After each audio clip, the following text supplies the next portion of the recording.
Whisperer garden. அது ஒரு அழகான மந்திர தோட்டம். ப்ரீ அதன் நடுவில் அமைதியாக அமர்ந்திருந்தாள். அவள் மிகவும் அமைதியான பயந்த பெண். தோட்டத்தின் அழகை ரசிக்கும் மனநிலையில் அவள் இல்லை.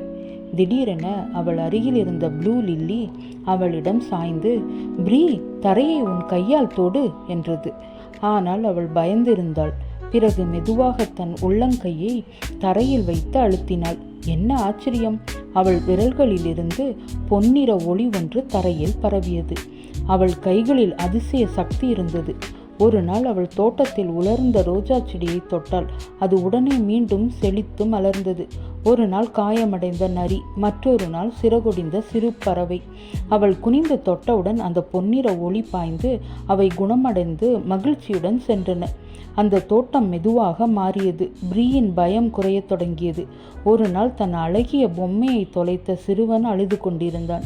ப்ரீ அவன் அருகே சென்று ஒரு நீல நிற மலரை உருவாக்கி அவனிடம் கொடுத்தாள். அதன் ஒளி பட்டவுடன் அவன் கண்ணீர் மாறி சிரிப்புடன் மகிழ்ச்சியாக சென்றான். அந்த நொடி ப்ரீ ஒரு உண்மையை புரிந்து கொண்டாள். அவள் சக்தி மனங்களையும் குணப்படுத்தும் என்று.